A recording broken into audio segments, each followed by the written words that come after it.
स्वर्गीय लीलाधर रतूड़ी जी की स्मृति में आयोजित श्रीमद् भागवत कथा महापुराण में उमड़ा श्रद्धा का सागर। चमोली जिले की कर्णप्रयाग के सुभाष नगर में स्वर्गीय श्री लीलाधर रतूड़ी जी की पावन स्मृति में चल रही श्रीमद् भागवत महापुराण का आयोजन भक्तों के लिए आस्था और आध्यात्म का अनमोल पर्व बना हुआ है। कथा का पंचम दिवस रहा, जिसमें कथावाचक श्री शक्ति प्रसाद देवल जी ने श्रीमद् भागवत के महत्व पर विस्तार से प्रकाश डाला। उन्होंने कहा कि भागवत महापुराण अष्टादश पुराणों में श्रेष्ठ है और इसमें भगवान श्री कृष्ण के दिव्य चरित्र, भक्ति का स्वरूप और धर्म का सार समाहित है। कथा के दौरान उन्होंने भक्त प्रहलाद चरित्र, ध्रुव और कथा और भगवान विष्णु की लीलाओं का मार्मिक वर्णन किया, जिससे उपस्थित श्रद्धालु भाव विभोर उठे। कथा स्थल पर दिन भर भजन कीर्तन, श्लोक और मंत्रोच्चारण से भक्ति में वातावरण बना रहा। स्थानीय लोगों का कहना है कि इसी प्रकार के आयोजन न केवल धर्म और संस्कृति से जुड़ाव को गहरा करते, बल्कि नई पीढ़ी को भी संस्कार और आध्यात्मिक ज्ञान की प्रेरणा देते हैं। नमस्ते। भगवान श्री नारायण जो है आज सुंदर जो है विदिता पुत्र गरुड़ के ऊपर में बैठे हुए हैं। भगवान पीत वस्त्र जिन्हें भगवान ने पहने हैं, चतुर्भुजाएं धारण की हैं, शंख चक्र गदा धारण किए हुए हैं। भगवान गरुड़ के ऊपर बैठे थे, गरुड़ वाहन हुए थे भगवान। इसलिए भगवान का एक श्री नाम गरुड़ ध्वज भगवान पड़ गया। बोलो गरुड़ ध्वज भगवान की जय हो। भगवान ने हाथ में सुदर्शन चक्र लिया हुआ है और जहां जिस सरोवर के किनारे पर हाथी बड़ा दुखी होकर के आर्तभाव से भगवान को पुकार रहा है,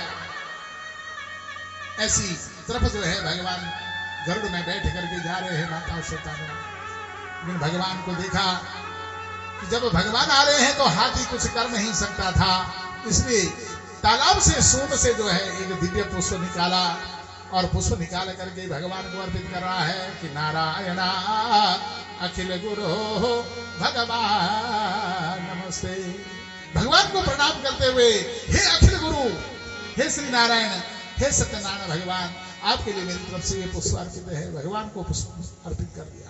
भगवान को जब पुष्प अर्पित कर दिया है माता श्रोतागणों, भगवान ने देखा भैया ये विदिता पुत्र गरुड़, इनकी तो बहुत धीमी चाल है। भगवान ने गरुड़ को छोड़ दिया और अपने भक्त की पीड़ा को भगवान सह नहीं पाए, छोड़ करके तुरंत आ गए हैं भगवान साहब उस सरोवर के किनारे। निकाल करके हाथ में सुदर्शन चक्र था, सहस्र हजारों धार जिस पर थी, भगवान शंकर भगवान ने जो भगवान श्री नारायण को सौंपा था। बोलो कृष्णचंद्र भगवान की जय हो। आज ऐसा सहस्र धार वाले चक्र को धारण करते हुए निकाल करके तुरंत प्रहार किया और चक्र जा करके मगरमच्छ जो नाका था, नाका के मुंह को विदीर्ण कर दिया, फाड़ दिया है। जैसे ही नाका के मुंह को फाड़ा महाराज, वैसे ही जो है नाका के शरीर से एक दिव्य ज्योति निकली और दिव्य ज्योति निकल करके एक गंधर्व का रूप धारण कर दिया है। स्वर्ग में जो है पुष्प वृष्टि होने लग गई है। महाराज जब इस प्रकार से सुखदेव मुनि महाराज ने कहा तो महाराज परीक्षित जी के मन में बड़ा परम आश्चर्य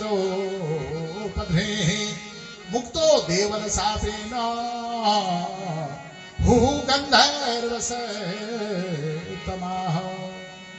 सुखदेव मुनि महाराज कहने मारा परीक्षित जी, ये जो है पूर्व समय का हुहु नाम का गंधर्व था और मुक्तो देवल सापेन, देवल ऋषि के श्राप से आज मुक्त हुआ। क्यों देवल ऋषि जी महाराज ने।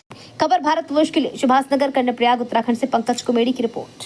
अपने शहर, अपने प्रदेश की ताज़ा खबरों के लिए लाइक करें, शेयर करें, सब्सक्राइब करें और हाँ, बेल आइकन दबाना ना भूलें, क्योंकि खबर हमारी, फैसला जनतंत्र का।